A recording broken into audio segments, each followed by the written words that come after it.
जय हिंद बच्चों, Baljit Hindi classes YouTube channel पर आप सभी का स्वागत। आज की कक्षा में चर्चा करेंगे उत्प्रेक्षा अलंकार और रूपक अलंकार पर।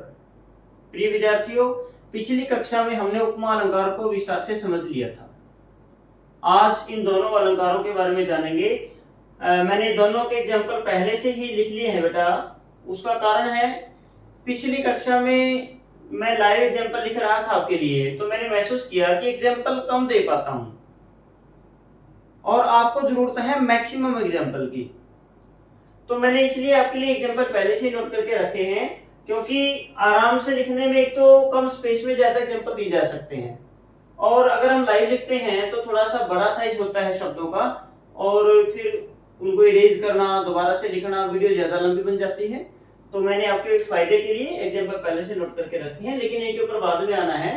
पहले हम दोनों अलंकारों को विस्तार से जानेंगे।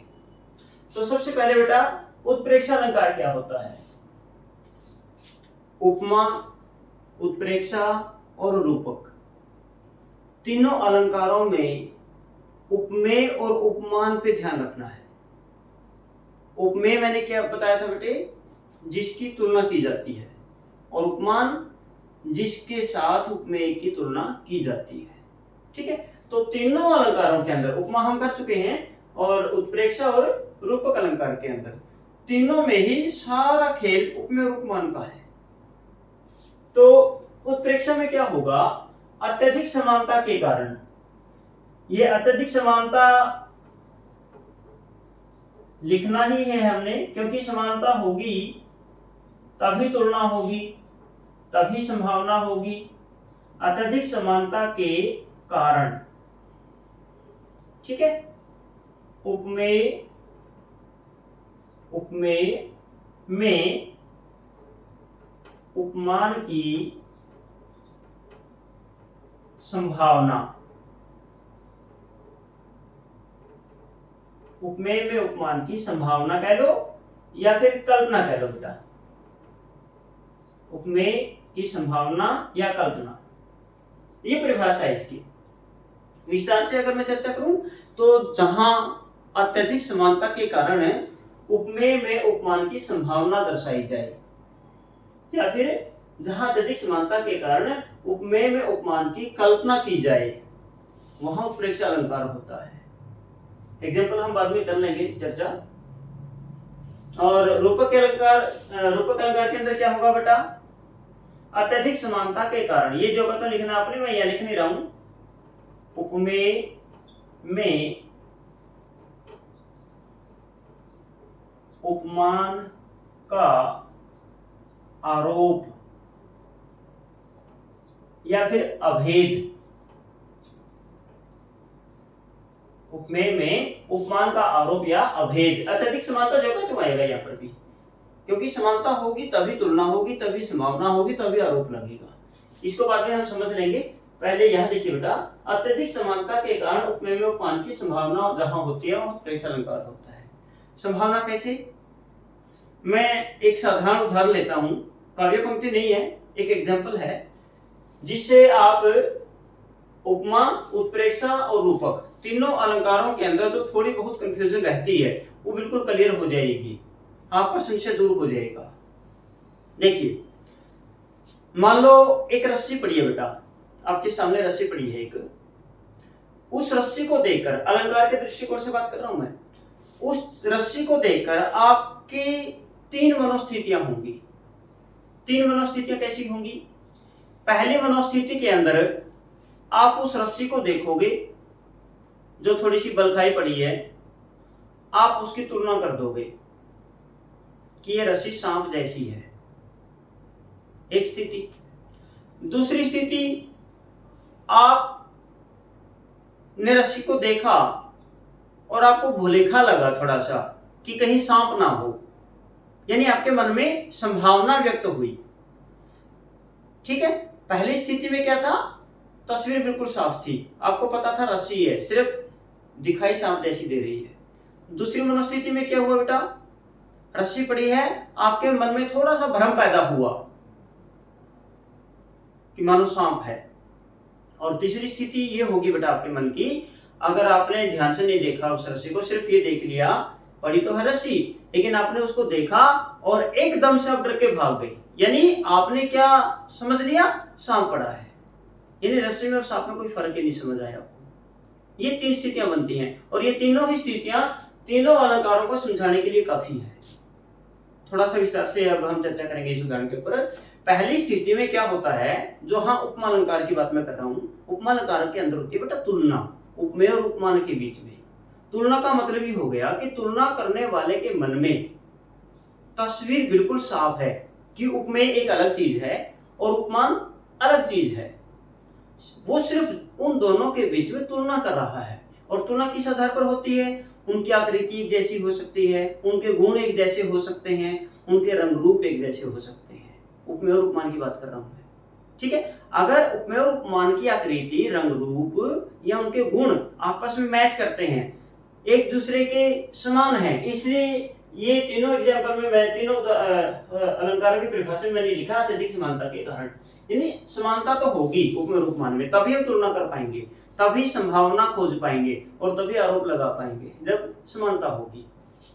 तो पहली स्थिति के अंदर देखने वाले के मन में तस्वीर बिल्कुल साफ है बेटा कि है रस्सी, सिर्फ दिखाई सांप जैसी दे रही है, यानी उसने तुलना की है, उसके मन में कोई भ्रम नहीं है, तो ये उपमा अलंकार हो गया बेटा यहाँ पे। दूसरी स्थिति जो मैंने बताई थी संभावना की, कि आपने रस्सी देखी, आपके मन में थोड़ा सा भ्रम पैदा हुआ कि कहीं सांप न हो, आप धीरे धीरे उसके पास गए, आपने देखा ओह ये तो रस्सी है, पड़ी तो ऐसे है मानो सांप हो, ये होगी संभावना बेटा, इसको उत्प्रेक्षा बोलते हैं। और तीसरी स्थिति क्या बताई मैंने, रूपक अलंकार की, कि आपने गए, रस्सी आपको दिखाई दी, लेकिन आपके पास इतना समय नहीं था कि आप उसको ध्यान से देख सके, आपके मन ने एकदम, आपको भय पैदा हो गया आपके मन के अंदर और आप उसको देखकर भाग गए और जाके आपने घर वालों को बता दिया कि वहां सांप पड़ा था। बाद में आए, देखा कहाँ है, तो वो क्या है, रस्सी है। यानी आपने रस्सी में और सांप में अभेद स्थापित कर दिया। अभेद का मतलब कोई अंतर ही नहीं छोड़ा, रस्सी को सांप ही कह दिया, इसको रूपक अलंकार कहते हैं बेटा। साधारण सा उदाहरण है ये रस्सी का, इसके माध्यम से आप आसानी से तीनों अलंकारों के अंदर अंतर पैदा कर सकते हैं कि उपमेय में तुलना, उत्प्रेक्षा में संभावना या कल्पना और रूपक के अंदर आरोप होगा, यानी रस्सी के अंदर सांप का आरोप हो गया, या फिर अभेद कह सकते हो कि रस्सी और सांप में अभेद स्थापित हो गया, कोई अंतर ही नहीं बचा। ठीक है बेटा, साधारण शब्दों में तीनों अलंकारों में अंतर समझ आ गया आपको। अब आप आगे बढ़िए। परिभाषा क्या है इसकी, अत्यधिक समानता के कारण उपमेय में उपमान की संभावना व्यक्त की जाती है, कल्पना की जाती है। नेक्स्ट है पहचान, अभी नहीं बताऊंगा, जिसका सबसे पहले इंतजार होता है उसकी चर्चा सबसे बाद में करूंगा मैं। एग्जाम्पल आप ध्यान से पढ़ेंगे तो शायद मेरे बताने की जरूरत भी नहीं पड़ेगी, इसकी पहचान आपके सामने अपने आप आ जाएगी। इसके एग्जाम्पल देखो बेटा, ये ध्यान दे दिया आप सभी ने कि उपमेय के अंदर क्या होगा, उपमान की संभावना होगी, कल्पना होगी। कैसे होगी, पहला एग्जाम्पल है, सिर फट गया उसका वही मानो अरुण रंग का घड़ा। क्या देखो कवि ने क्या कल्पना कर ली बेटे यहाँ, कि किसी का सिर फट गया, एक्सीडेंट हो गया किसी का, और सिर फटते ही खून बहने लगा, सड़क पर खून बह गया, तो उसको देखकर कवि ने क्या कल्पना कर ली कि जो उसका सिर फटा हुआ था, ऐसा लग रहा था मानो अरुण रंग का घड़ा, अरुण मतलब लाल, मानो लाल रंग का घड़ा टूट गया। तो ये क्या हुई, ये कल्पना हो गई। क्यों हुई कल्पना, क्योंकि समानता है, परिभाषा में लिखा है बेटा अत्यधिक समानता के कारण। समानता क्यों है, सिर है, सिर घड़े के समान है, अगर हम बाल उतार दें तो घड़े में और सिर में कोई अंतर ही नहीं रहेगा देखने में भी आपको। तो सिर है, घड़े के समान हो गया, और सिर के अंदर खून है, अगर ये सिर फूटेगा तो खून बहेगा। उसी तरह से एक मटका है बेटा, लाल रंग से भरा है, अगर उसको हम तोड़ देंगे तो वो लाल रंग क्या होगा, बह जाएगा, होगी ना एक जैसी स्थिति। अब एक जैसी स्थिति हो गई तो तुलना नहीं की, कल्पना की है। क्या कल्पना की है कि उसका फटा हुआ सिर ऐसा लग रहा था मानो लाल रंग का घड़ा हो। ठीक है, तो ये हो गई कल्पना, संभावना। दूसरा एग्जांपल देखिए, सोहत ओढ़े पीत पट श्याम सलोने गात मनहु नीलमणि शैल पर आतप करो प्रभात। क्या अर्थ हुआ इन पंक्तियों का? सोहत सुंदर लगते हैं, ओढ़े ओढ़े हुए या पहने हुए, पीत पट पीले वस्त्र, पीत का मतलब पीला, पट का मतलब वस्त्र, श्याम श्री कृष्ण के लिए प्रयोग हुआ बेटा, सलोने का मतलब सांवले, और गात का मतलब शरीर, कि श्री कृष्ण अपने सांवले शरीर पर पीले वस्त्र पहने हुए बड़े सुंदर लगते हैं। पहली लाइन समझ में आ गई? यानी हमने श्री कृष्ण को देखा, उनका रंग सांवला है और उन्होंने पीले रंग के वस्त्र पहन रखे हैं तो बड़े सुंदर लग रहे हैं। उनको देखकर क्या कल्पना कर दी कवि ने? कल्पना देखिए क्या की है, मनहु मानो, यानी श्री कृष्ण ऐसे लग रहे हैं मानो, कैसे? नीलमणि शैल पर, नीलमणि शैल, शैल का मतलब पत्थर, तो नीलमणि शैल पर, नीलमणि पत्थर पर, आतप, आतप का मतलब होता है धूप, प्रयोग पड़ी हो, प्रभात सुबह। वे पत्थर कैसा है? पहाड़ नीलमणि कैसा है? नीला है। ठीक है, और उस नीले पत्थर पर, नीलमणि शैल के ऊपर सुबह सुबह सूरज की किरणें पड़ी हैं, और सुबह सुबह सूरज की किरणों में पीलापन होता है कि नहीं होता है? जब सूर्योदय होता है तब की बात है। ठीक है, तो पत्थर कैसा? नीला, और सूर्योदय जब हुआ तो उसकी किरणों में पीलापन। तो जैसे नीले पत्थर के ऊपर पीली किरणें पड़ी हैं, वैसे ही श्री कृष्ण के सामने शरीर पर पीले वस्त्र हैं। होगी कि नहीं होगी समानता? अत्यधिक समानता हो गई, और कवि ने क्या कर डाली? कल्पना कर डाली। इसलिए कौन सा अलंकार हुआ बेटा? उत्प्रेक्षा अलंकार। ठीक है, तीसरा एग्जाम्पल आप लीजिए, उस काल मारे क्रोध के तनु कांपने उनका लगा, मानो हवा के वेग से सोता सागर है जगा। उस काल, उस समय, मारे क्रोध के कारण तनु कांपने उनका लगा, उनका शरीर कांपने लगा। यानी योद्धा को, अर्जुन को इतना क्रोध आया कि उनका शरीर क्या हो गया बेटा? कांपने लग गया क्रोध के कारण। और कवि ने क्या कल्पना की फिर? जब उनका शरीर क्रोध के कारण कांप रहा था तो कैसा लग रहा था? क्रोध के कारण कांप रहा था उनका शरीर, मानो हवा के वेग से सोता सागर है जगह। में सागर सोया हुआ था और अचानक से तूफान आया और समुद्र के अंदर ऊंची ऊंची लहरें उठने लगी। तो कवि ने कल्पना कर दी बेटा कि उस काल मारे क्रोध के, उस समय क्रोध के मारे उनका शरीर कांपने लगा। उनका कांपता हुआ शरीर देखकर ऐसा लग रहा था मानो हवा के तेज झोंके से, हवा के वेग से सोता हुआ सागर जाग गया। तो ये कल्पना होगी बेटा, इसको कहते हैं कल्पना। उपमेय में उपमान की संभावना, यानी कि अंदर कहने का मतलब क्या हुआ? जो उनका शरीर है ये क्या? उपमेय है, और इसके अंदर किसकी कल्पना कर दी? सोते हुए सागर में जागने की कल्पना कर दी कवि ने। ठीक है, चौथा एग्जांपल, कहती हुई यो उत्तरा के नेत्र जल से भर गए, हिम कणों से पूर्ण मानो हो गए पंकज नहीं। अब यहां उत्तरा है जो कहती हुई रोने लगती है, और रोते रोते उसके नेत्र किससे भर गए बेटा? जल से भर गए, आंसुओं से भर गई। जल का तात्पर्य आंसुओं से है कि उत्तरा रो रही है और रोते रोते उसकी आंखों में आंसू आ जाते हैं। उनकी आंखों को देखकर कवि कल्पना क्या करता है बेटा कि जब उत्तरा रोती है कहते हुए तो उसकी आंखें आंसुओं से भर जाती हैं। उसकी आंसुओं से भरी आंखों को देखकर ऐसा लगता है मानो, माना जाता है इसके अंदर, पहचान मिल गई आपको, मानो हिम कणों से पूर्ण, हिम के कण, बर्फ के कण, उसकी आंखों में आंसू है। ठीक है, तो उन आंखों को देखकर, आंसुओं से भरी आंखों को देखकर हिम के कणों से हो गए पंकज नए। पंकज का मतलब कमल, मानो कमल धुल गई हो, उसकी आंखें कमल, और आंखों में क्या है? पानी। उसी प्रकार कमल, और कमल किससे धुल गया? हिम कणों से, बर्फ की बूंदों से, ओस की बूंदों से। ठीक है, ओस की बूंदों से जिस प्रकार पंकज धुल जाता है उसी प्रकार उत्तरा की आंखें आंसुओं से धुल गई है। तो कवि ने कल्पना कर दी बेटा, तुलना नहीं की, ध्यान रखना। तुलना कहां होती है? जहां दोनों वस्तुएं आमने सामने हो या कवि के दिमाग में उपस्थित हो। एक वर्तमान समय में। लेकिन यहाँ कल्पना है। कल्पना कैसे की है कि कहते हुए उत्तरा के नेत्र जल से भर गए। इस प्रकार बातें करते हुए या कहते हुए उत्तरा की आंखें आंसू से भर गई और उसकी आंखों देखकर ऐसा लग रहा था मानो हिमकणों से और उसकी बूंदों से पंकज धुल गए हो, पंकज नए हो गए हो। तो ये कल्पना हो गई बेटा। यानी यहाँ जो उसके नेत्र हैं उपमेय है और पंकज क्या है, पंकज है बेटा उपमान। यानी आंखों के अंदर कमल की कल्पना की गई है। ठीक है, 4 एग्जांपल मैंने आपको दे दिए। कोई कॉमन शब्द आया है और वही पहचाना बेटा। कॉमन शब्द कौन सा आया, इसके अंदर क्या किया जाता है, माना जाता है, कल्पना की जाती है।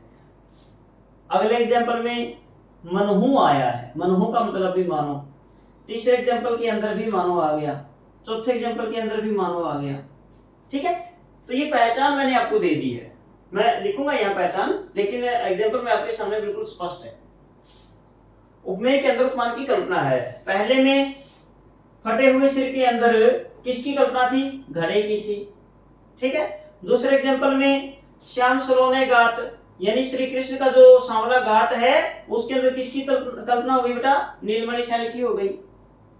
ठीक है, तीसरे में क्रोध जो उनका शरीर है, तनु शरीर है, तनु के अंदर किसकी कल्पना हो गई, सागर की हो गई। ठीक है, और चौथे में मैंने बता दिया नेत्र के अंदर किसकी कल्पना हो गई, पंकज की हो गई। और एग्जांपल आगे है बेटा, ये मैंने लिए हैं 9वीं 10वीं कक्षा की पाठ्य पुस्तक से, क्योंकि ये भी लेने जरूरी है बेटा। मेरी क्लासेस सभी के लिए है, चाहे वो स्कूली विद्यार्थी हो या फिर आप किसी जॉब की तैयारी कर रहे हो, दोनों को एक साथ लेके चलना है। और मैक्सिमम एग्जांपल में देने की कोशिश करता हूं बेटा, क्योंकि कई बार जैसे स्कूल में हम बच्चों को पढ़ाते हैं 40 मिनट का हमारा पीरियड होता है, तो मैक्सिमम 30 मिनट मान के चलते हैं पढ़ाने के लिए मिलते हैं। तो वहाँ इतने सारे एग्जांपल एक ही क्लास के अंदर नहीं दिए जा सकते, लेकिन यहाँ पहले से मैंने अपने लिए तैयार करके रखे हैं और आप मैक्सिमम एग्जांपल से प्रैक्टिस कर सकते हैं। देखिए बेटा के, पाहुन जो आए हो गांव में शहर के, 9वीं में पढ़े हैं आप सभी, या 9वीं के बच्चे अब है 9th क्लास के अंदर, जो ये पंक्ति जाने पहचाने से लगेगी आपको। पाहुन जो आए हो गांव में शहर की, कौन सी कविता की लाइन है, मेघ आए, 9th क्लास के अंदर। मेघ आए बड़े बंठन के संवर के। ठीक है, मेघ आए बड़े बंठन के संवर के, पाहुन जो आए हो गांव में शहर के, मेघ आए बड़े बंठन के। यानी जो बादल हैं, बादल बंठन के आए हैं। बंठन के मतलब जैसे कोई किसी फंक्शन में जाता है व्यक्ति तो अपने पैंट कोट पहन के जाएगा, ठीक है, या महिलाएं जो भी उनके पास अच्छे से अच्छे वस्त्र हैं वो पहन के जाएंगी। उसी प्रकार बादल बंठन के आए हैं। तो जो बादल आसमान में छाए हैं बंठन के, कवि ने कहा उनके लिए, उन बादलों को देखकर कवि ने कल्पना कर दी। क्या कल्पना किया बेटा, पाहुन जो आए हो गांव में शहर के। पाहुन, पाहुन का अर्थ होता है बेटा मेहमान, अतिथि। लिख सकते हैं आप अगर पता नहीं है आपको, अतिथि इसका मतलब है। ठीक है, मेहमान जो जिस प्रकार मानो आए हो गांव में शहर के, कि उन बादलों को देखकर ऐसा लगता है मानो गांव के अंदर शहर के मेहमान आए हो। ठीक है, तो बादलों के अंदर किसकी कल्पना कर दी हमने, पाहुन की कल्पना कर दी।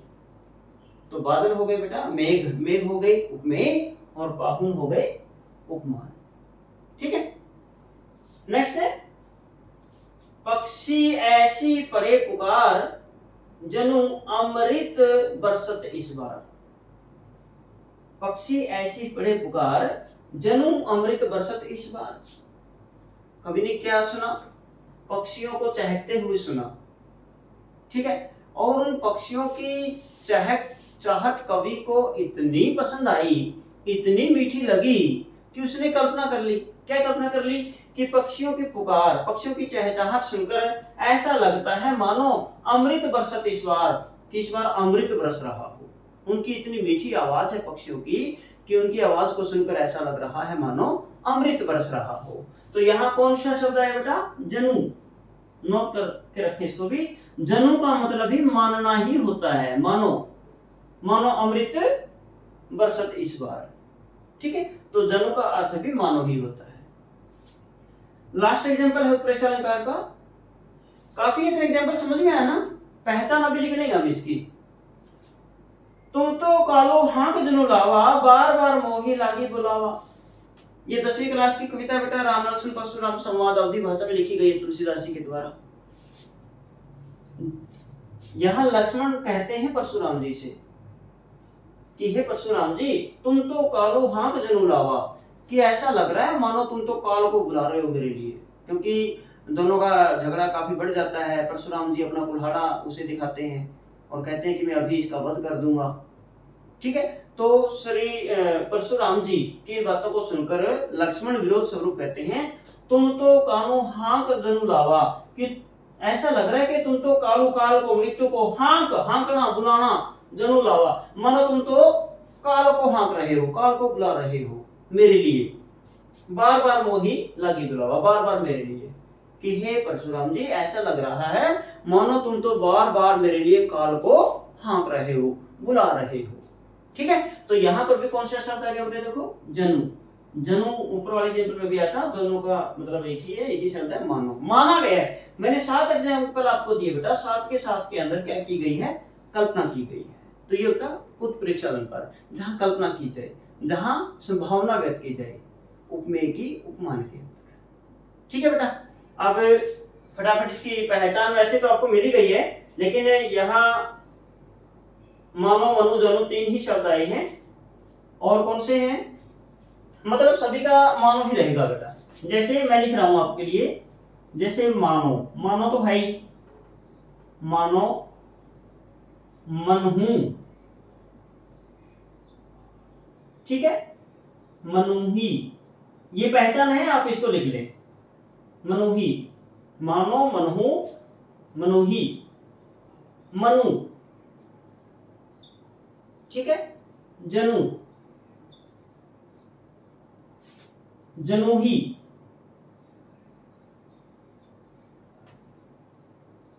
और जनहू,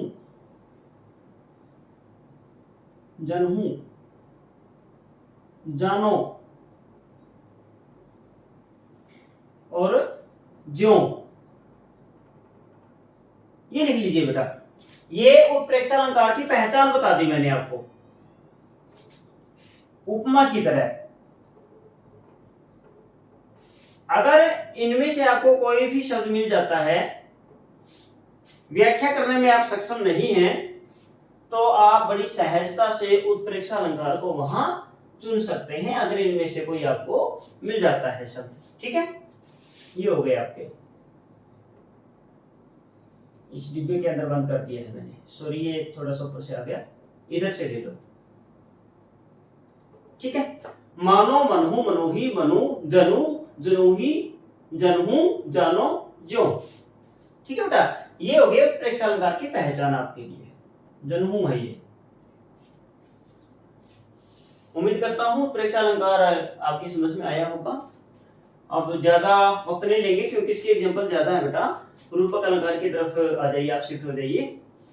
अंतर मैंने बता ही दिया आपको, उपमान में क्या थी बेटा, उपमेय और उपमान के बीच में तुलना, उत्प्रेक्षा में संभावना, और रूपक अलंकार के अंदर क्या होगा बेटा, आरोप होगा। आरोप का मतलब उपमेय और उपमान में कोई अंतर ही नहीं माना जाएगा, उपमेय को उपमान ही कहा जाएगा, दोनों में अभेद माना जाएगा, अभेद मतलब कोई अंतर नहीं है दोनों में। जैसे अभी मैंने बताया था कि रस्सी को आपने देखा और आप डर के भाग गए, क्यों भाग गए, क्योंकि आपने रस्सी माना ही नहीं उसे, आपने तो उसको क्या माना, सांप माना, तो रस्सी के अंदर किसका आरोप हो गया, सांप का हो गया, रस्सी में और सांप में अभेद हो गया, कोई अंतर ही नहीं समझा, तो वो रूपक अलंकार है बेटा। ठीक है, इसकी पहचान बाद में चर्चा करेंगे, अभी एग्जांपल देख लीजिए फटाफट। इसके एग्जांपल मैंने ज्यादा लिए हैं, और जिसके मैं एग्जांपल ज्यादा लेता हूं, सलेश अलंकार में भी ऐसे किया था मैंने, समझ गए होंगे आप कि किसके एग्जांपल की प्रैक्टिस ज्यादा करने की जरूरत होती है, जिसकी पहचान ना हो या नाम मात्र हो। तो रूपक अलंकार भी ऐसा ही है बेटा, इनकी तरह विशेष पहचान नहीं है कि इनको देखा व्याख्या करने की जरूरत ही नहीं है, बस प्रेक्षा चुन लिया, समझना पड़ेगा। इसीलिए मैंने ज्यादा एग्जाम्पल लिए, इसीलिए मैंने पहले से लिख के तैयार रखे हैं ताकि समय बर्बाद ना हो। देखिए पहला उदाहरण बेटा जाना पहचाना है। जो पहले दो एग्जाम्पल हैं, जब भी आप 9वीं 10वीं के अंदर भी पढ़े होंगे तो टीचर्स ने यही दो एग्जाम्पल मोस्टली आपको करवाए होंगे। चरण कमल बंदो हरि राई, यहाँ सूरदास जी कहते हैं श्री कृष्ण के विषय में, क्या कहते हैं? चरण कमल, चरण रूपी कमल की, बंदो वंदना करता हूँ हरि राई, हरि के, श्री कृष्ण के, कि मैं श्री कृष्ण के चरण रूपी कमल की वंदना करता हूँ। तो यहाँ पर उपमेय कौन हुआ बेटा? चरण, ये उपमेय है, उपमेय, और कमल क्या हुआ फिर? उपमान। यानी यहाँ चरण के अंदर कमल का आरोप है, उपमेय के अंदर उपमान का आरोप है। यहाँ चरण और कमल में अंतर नहीं माना गया, ये नहीं कहा गया कि श्री कृष्ण के चरण हैं कमल के समान है ना, ये भी नहीं कहा कि जो चरण है वो मानो कमल हो, कल्पना भी नहीं की, बल्कि चरणों को कमल ही कहा है कवि ने। इसलिए रूपक अलंकार है कि मैं प्रभु श्री कृष्ण के चरण रूपी कमलों की वंदना करता हूं। ठीक है बेटे। दूसरा एग्जांपल, मैया मैं तो चंद्र खिलौना लाया हूं। यहाँ कृष्ण जी जिद करते हैं माता यशोदा से, क्या कहते हैं कि हे माँ मैं तो चांद रूपी खिलौना ही लूंगा। चांद रूपी खिलौना विधवा साउंड में दिखाई दे रहा है ना, वो गोल गोल, उसी को लूंगा। उसको खिलौने जैसा नहीं कहा, चांद को तुलना नहीं की खिलौने के साथ चांद की, बल्कि उसी को क्या कहा? खिलौना कहा, कि मैं तो चांद रूपी खिलौना लूंगा, मुझे ला कर दो। तो यहाँ पर बेटा चांद के अंदर किसका रूप हो गया? खिलौने का रूप हो गया। तो चांद है उपमेय और खिलौना है उपमान। ठीक। नेक्स्ट है बेटे, पायो जी मैंने राम रतन धन पायो। पायो जी मैंने राम रतन धन पायो, कि मैंने राम रतन रूपी धन पा लिया है, कि मैंने राम का नाम ले लिया है, और वो राम नाम क्या है मेरे लिए? धन है। मैंने राम नाम रूपी धन पा लिया है। ठीक है। तो राम के नाम के अंदर धन का आरोप है, रूपक अलंकार हो गया। आए महत वसंत, हमारी 6 ऋतुएं हैं, और 6 ऋतुओं के अंदर वसंत ऋतु को ऋतुराज कहा जाता है, और वर्षा ऋतु को ऋतुओं की रानी कहा जाता है बेटा। ठीक है। तो आए महंत वसंत, अब महंत का मतलब क्या हुआ यहाँ? जैसे गांव में जब हम छोटे थे तो हाथी आया करते थे, आजकल बहुत कम है, और जो हाथी आते थे बहुत सारे साधु संत महात्मा उनके साथ होते थे, हाथी के साथ, तो बाकी तो पैदल हुआ करते थे, और एक महात्मा जी हाथी की पीठ पर बैठे होते थे, ऊपर आसन के ऊपर, उसको महंत बोलते थे।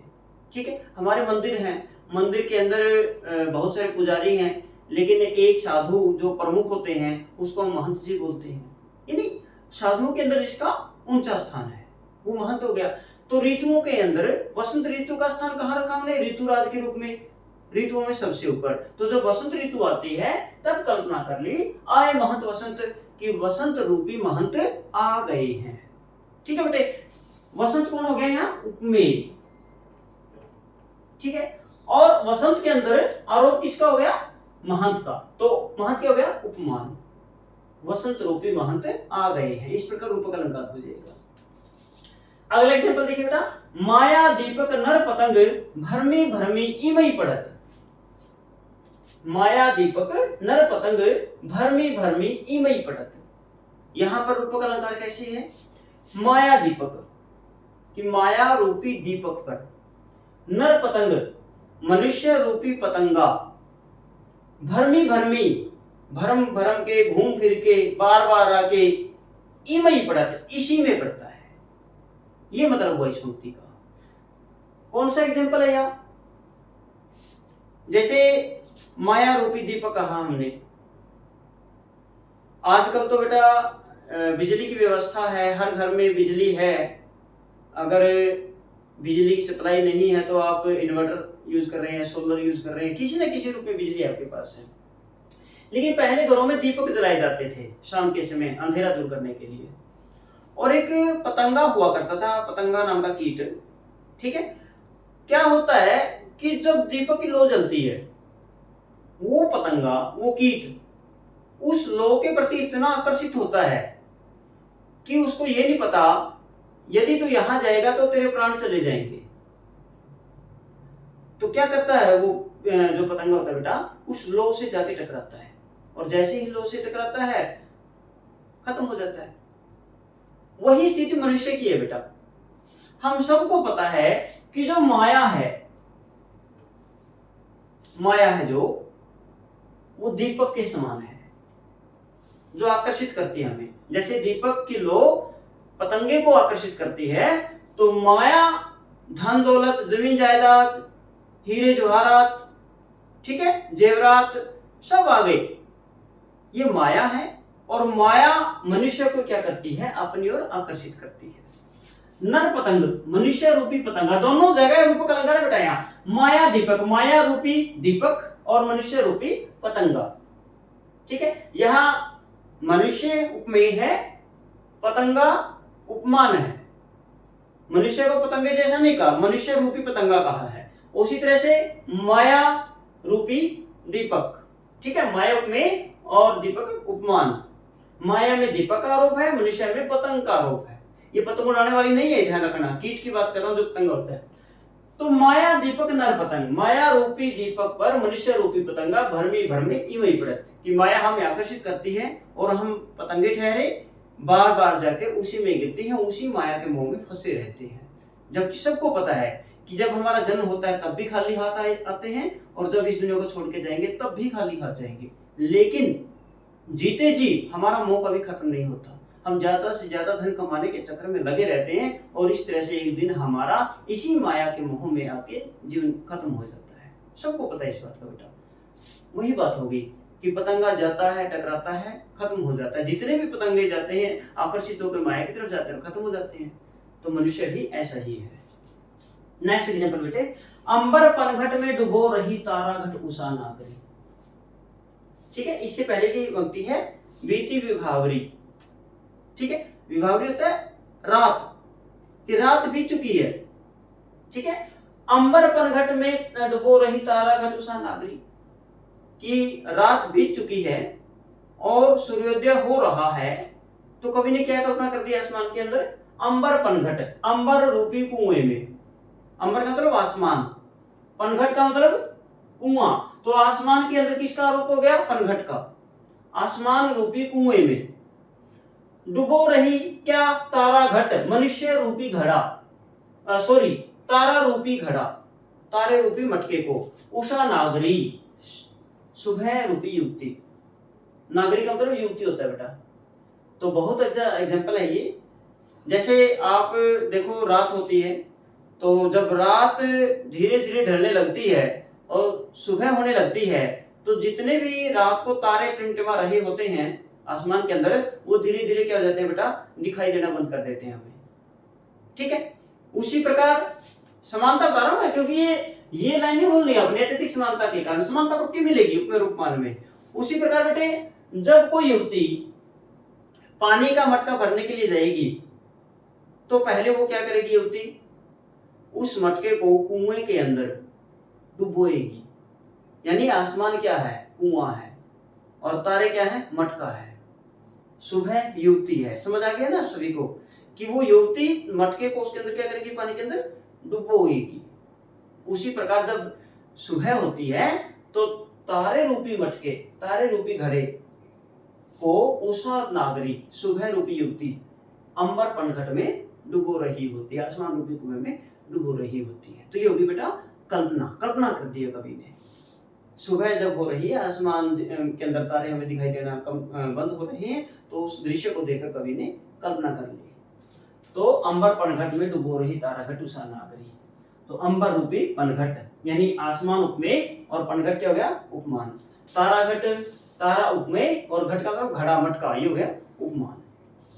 नेक्स्ट बेटा, प्रीति नदी में पाँव ने बोरियो, सूरदास जी की कविता है।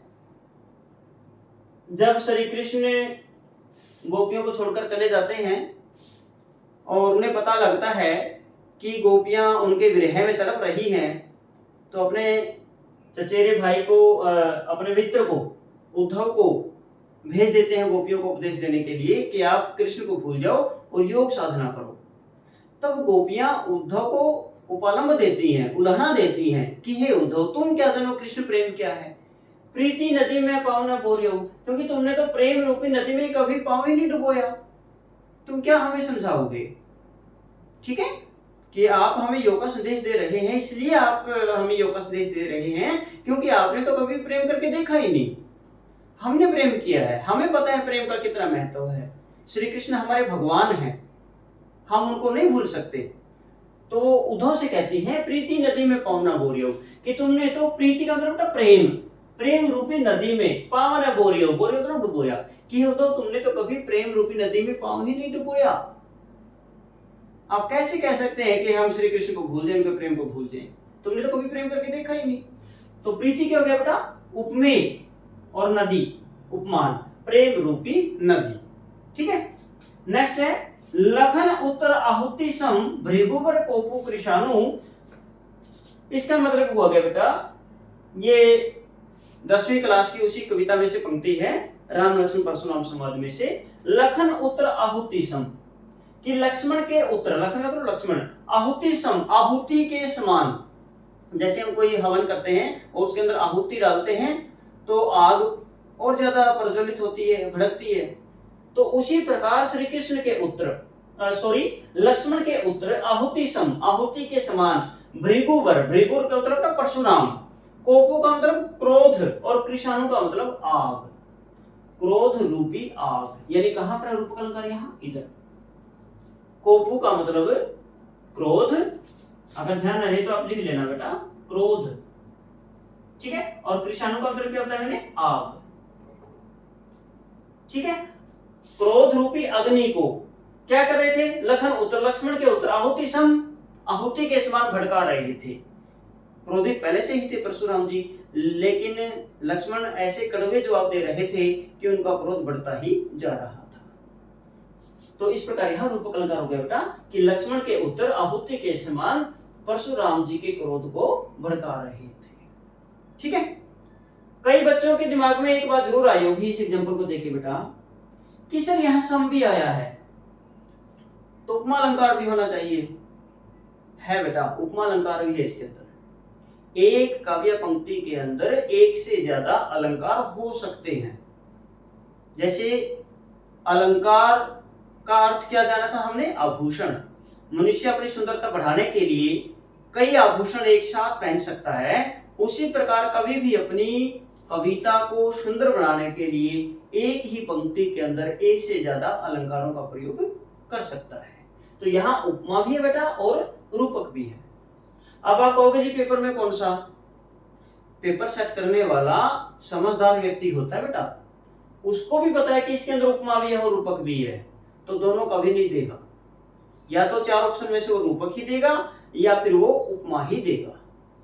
ठीक है, हाँ, अगर उसने दोनों दे दिए, रूपक भी दे दिया और उपमा भी दे दिया, तो एक ऑप्शन ऐसा भी आएगा कि मान लो ए पे रूपक है और सी पे उपमा है, बी पे कोई और लिख दिया, तो जो डी ऑप्शन मिलेगा, डी ऑप्शन यह मिलेगा आपका ए और सी दोनों, ये पक्का मिलेगा। तब आपने ए और सी दोनों वाला चुनना, ये ध्यान रखिए बस।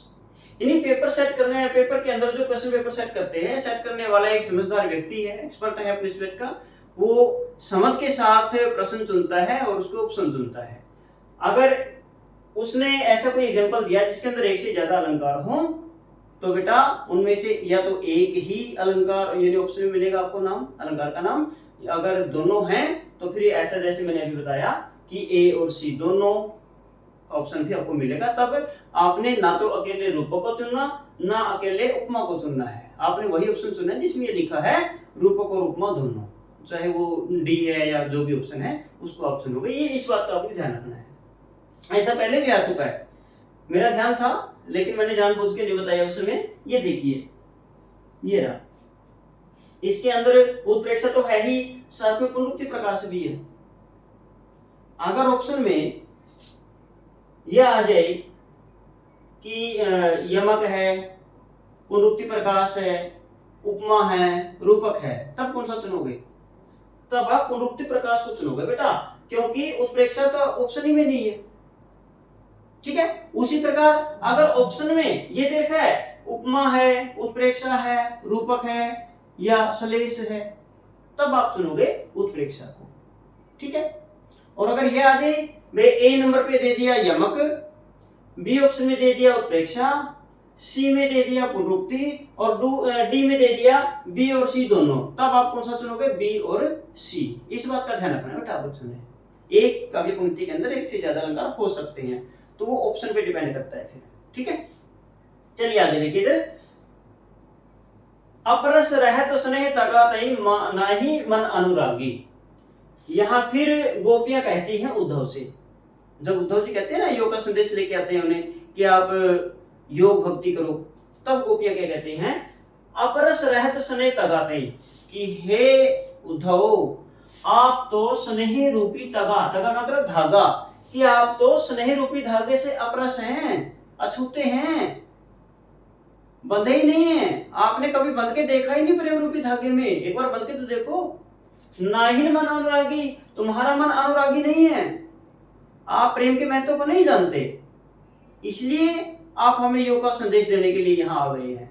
तो खैर उसको छोड़ो बेटा, आप पंक्ति के ऊपर ध्यान दोगे तो इसका मतलब यही है अपरस रहत स्नेह तगातई, कि आप प्रेम रूपी धागे से अपरस हैं, प्रभावित नहीं है, अछूते हैं उससे। तो यहाँ स्नेह रूपी धागा, स्नेह हो गया बेटा रूप में, और धागा क्या हो गया? उपमान। ठीक है, स्नेह रूपी धागा। ठीक है, 10वां एग्जाम्पल, मन सागर मनसा लहरी बूढ़े बहे अनेक। कबीर जी की पंक्ति है, कबीर जी के दोहे से ली है। मन सागर मनसा लहरी बूढ़े बहे अनेक। मन सागर, मन रूपी सागर, मनसा लहरी, मनसा का मतलब जान लो बेटा बस, इच्छा। मनसा का मतलब क्या? इच्छा। लहरी, लहरे, यानी क्या मतलब हो गया कि मन रूपी समुद्र में इच्छा रूपी लहरें उठती रहती हैं। जिस प्रकार समुद्र के अंदर लहरें उठती हैं, उसी प्रकार हमारे मन के अंदर भी क्या उठती है बेटा? इच्छाएं उठती हैं बार बार। बूढ़े बहे अनेक, और इन्हीं इच्छाओं की लालसा में, अपनी मनोकामनाओं को पूरा करने की होड़ में बूढ़े, बूढ़े का मतलब डूब गए, बहे बह गए अनेक। कबीर जी ने कहा है कि मन रूपी समुद्र में मनसा रूपी लहरें उठती हैं, इच्छा रूपी लहरें उठती हैं, और जिन उन लहरों में अनेक लोग या तो डूब गए हैं या फिर बह गए हैं। ठीक है बेटे, तो यहां रूपक अलंकार कहां हुआ? दो जगह, मन सागर, मन रूपी सागर, और मनसा लहरी, मनसा रूपी लहरी। इस प्रकार रूपक अलंकार होगा बेटा।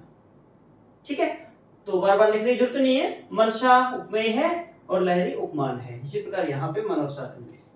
लास्ट एग्जांपल है आज का, अवधेश के बालक चारी सदा तुलसी मन मंदिर में बिहरे। अवधेश के बालक चारी सदा तुलसी मन मंदिर में बिहरे। अवधेश का मतलब क्या है? अवध प्लस ईश, अवध का राजा दशरथ। ठीक है, अवधेश का मतलब क्या है? यहाँ दशरथ। दशरथ के चारों बालक, राजा दशरथ के चारों बालक तुलसी मन मंदिर में, तुलसी के मन रूपी मंदिर में विचरण करते हैं, बसते हैं, निवास करते हैं, क्रीड़ा करते हैं, खेलते हैं। दशरथ के चारों बालक तुलसी के मन रूपी मंदिर में विहार करते हैं। ठीक है बेटा, तो मन रूपी मंदिर यहां रूपक अलंकार हो जाएगा, मन रूपी मंदिर में। तो ये 11 एग्जाम्पल मैंने लिए बेटा, मैक्सिमम एग्जाम्पल लेने की मैंने कोशिश की, क्योंकि मैं चाहता हूं कि मेरे बच्चों के पास ज्यादा से ज्यादा उदाहरण समझने के लिए हो।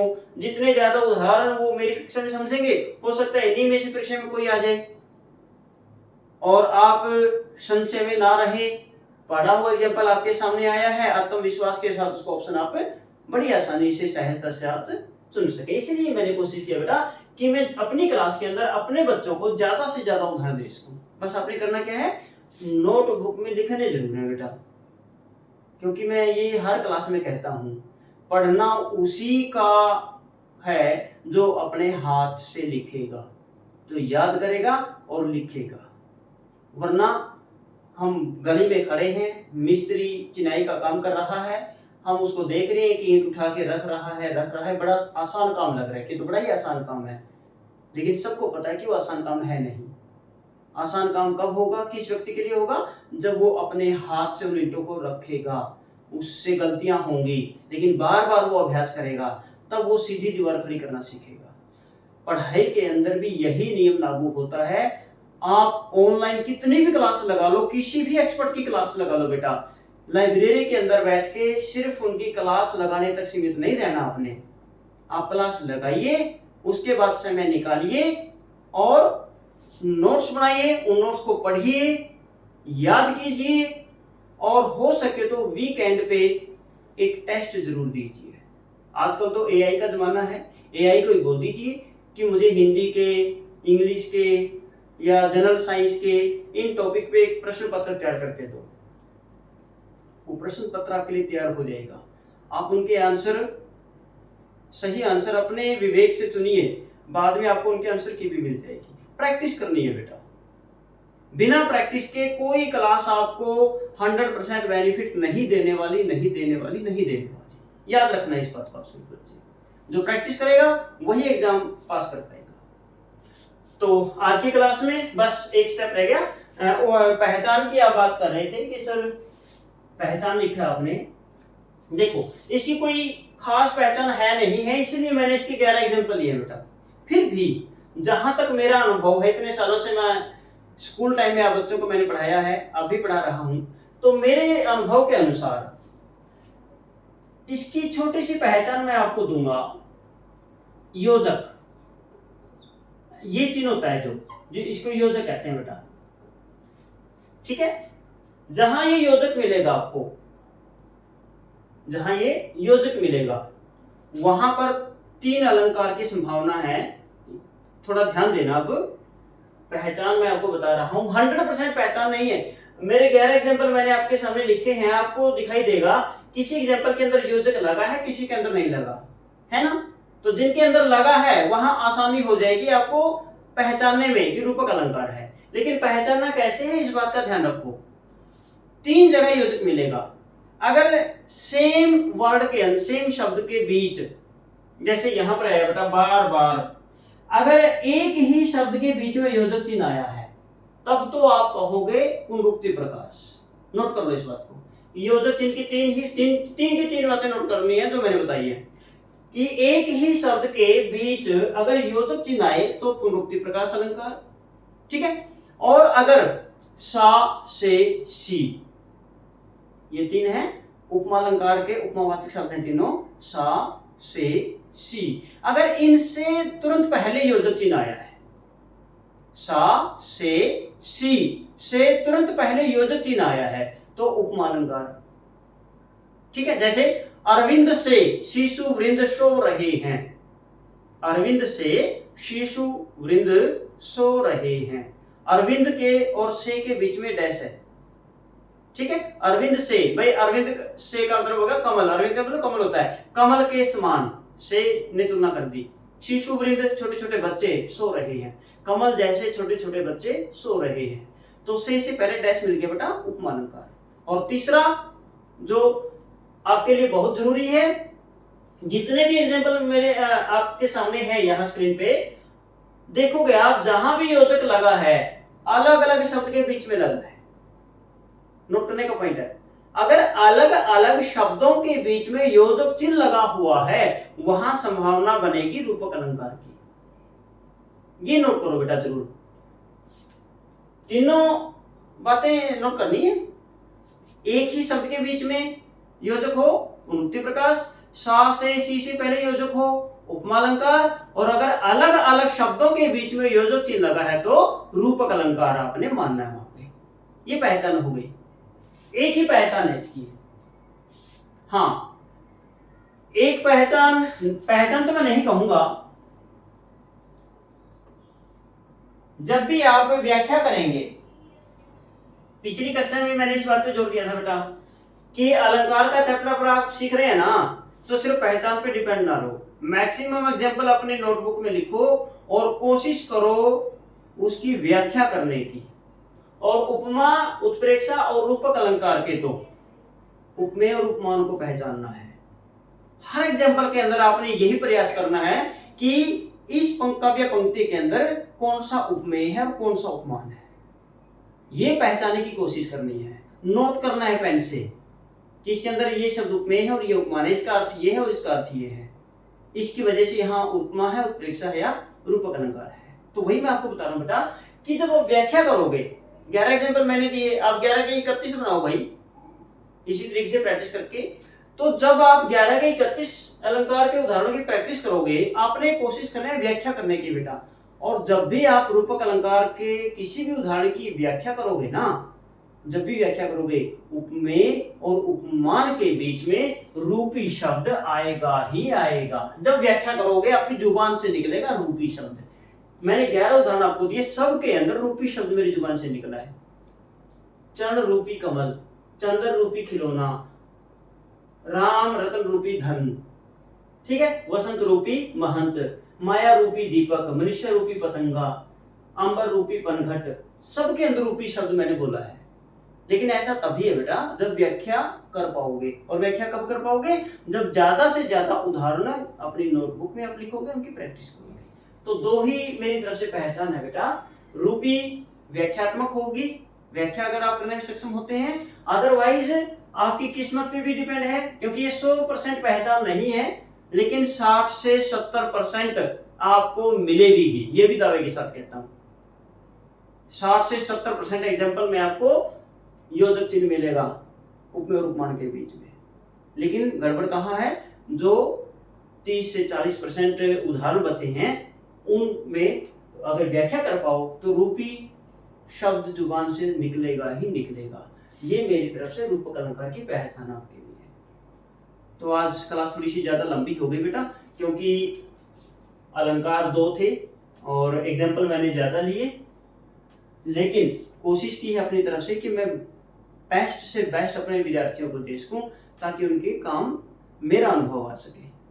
तो आज की क्लास में इतना ही बेटा। अगर क्लास आपको अच्छी लगी हो तो वीडियो को लाइक जरूर कर देना आप, और दोस्तों के साथ शेयर करना बिल्कुल ना भूलो बेटा। अपने स्टेटस लगा दिया करो, ग्रुप में भेज दिया करो। मैं कोई लालच नहीं कर रहा इस बात का, लालच नहीं है मुझे खुशी है कि अगर मेरे पुराने बच्चे मुझसे इस बहाने जुड़ेंगे और दोबारा उन्हें पढ़ने का मौका मिलेगा मुझसे, तो मेरा सौभाग्य होगा ये।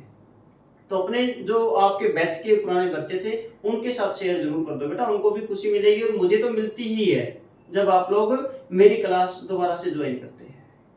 तो आप सभी बच्चों का बहुत बहुत धन्यवाद। ग्रैंड सैल्यूट आप सभी को।